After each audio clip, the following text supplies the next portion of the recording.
With so many new attractions, the FastPass system at Hollywood Studios has been completely turned on its head. If you want to live out your childhood dreams of piloting the Millennium Falcon, riding in a broken elevator, or meeting Steven Tyler, you need to plan your FastPass as well.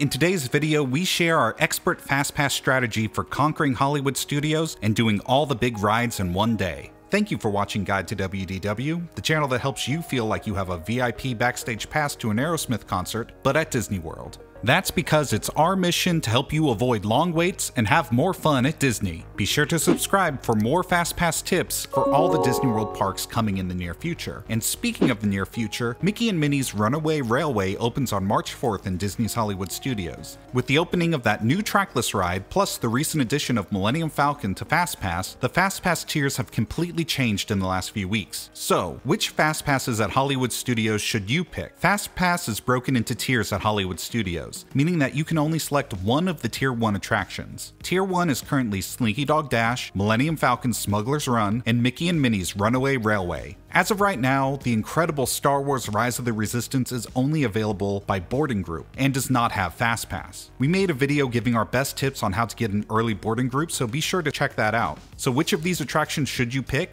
Of course, part of this comes down to personal preference. If you're a die-hard Star Wars fan, then Millennium Falcon should be your priority. And you should keep in mind that both Slinky Dog Dash and Smuggler's Run have a height restriction, while Mickey and Minnie's Runaway Railway is rideable for all ages. But if you're looking to ride all three of these rides in one day, more on that later, we'd recommend prioritizing which FastPasses to pick in this order: Slinky Dog Dash, Millennium Falcon, then Mickey and Minnie's Runaway Railway. Slinky Dog has the lowest capacity of these rides, meaning the longest standby waits, while Millennium Falcon offers single rider, and Mickey and Minnie's Runaway Railway is expected to have the highest capacity, meaning the shortest standby wait, and the possibility of grabbing same-day FastPasses once you've used your first three. So if you're trying to make the most efficient choice, Slinky Dog is the way to go, with Millennium Falcon slightly behind it. Moving on to Tier 2, there are a total of 12 attractions in Tier 2. If you've gotten lucky, you've grabbed one of the Tier 1 options, so you can choose two of these. But keep in mind, you don't have to choose one of the Tier 1 options, meaning you can choose up to 3 of the Tier 2 attractions if your heart desires. So of these attractions, which should you prioritize? The 3 attractions that we would prioritize are Tower of Terror, Rock and Roller Coaster, and Toy Story Midway Mania. These are 3 of the best rides in Hollywood Studios, and they still draw long standby waits. Remember that Tower of Terror and Rock and Roller Coaster are 2 of the most intense rides at Disney World, so squeamish guests can go right ahead and skip these. If those aren't available, Star Tours and Alien Swirling Saucers are our next picks. Star Tours is a great ride but can have short standby wait times throughout the day, and Alien Swirling Saucers can have long lines, but it's a pretty straightforward and simple ride, so we don't make it a priority.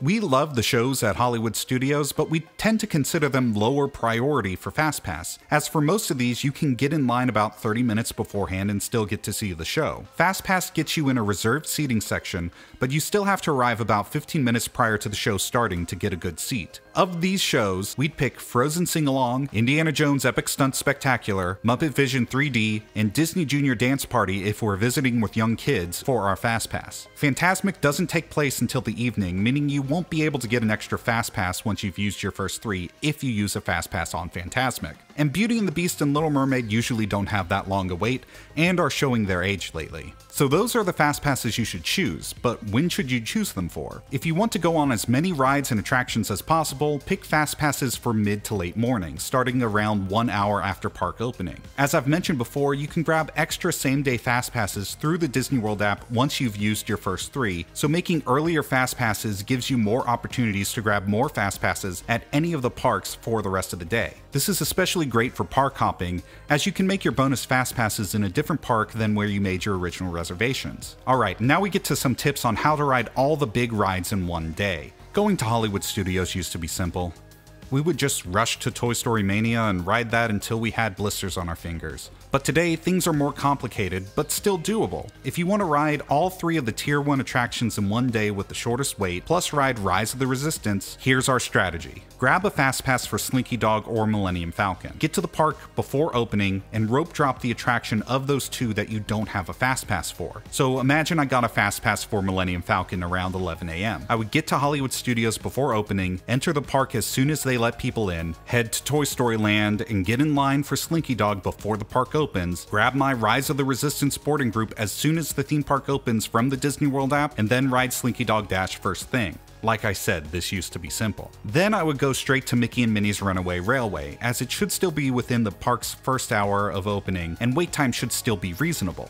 If wait times are already high by then, wait until closer to park closing, or see if you can grab a bonus FastPass for it once you've used your first 3. Alternatively, if you don't mind missing the pre-show and being an engineer, you could make things a little simpler by doing single rider at Millennium Falcon at any point in the day. Then make your FastPass for Slinky Dog or Mickey and Minnie's, and then rope drop the attraction of those 2 that you don't have a FastPass for. If for whatever reason your Rise of the Resistance boarding group conflicts with any of your FastPasses, just talk to a cast member at the attraction or the guest experience kiosks. They'll be understanding, as Rise of the Resistance is hard to plan around. Do you have any FastPass tips for visiting Hollywood Studios or any of the other parks at Disney World? Let me know in the comments below, as I'll be releasing a video on each of the other parks in the coming weeks. Until then, this is James from Guide to WDW saying see you next time.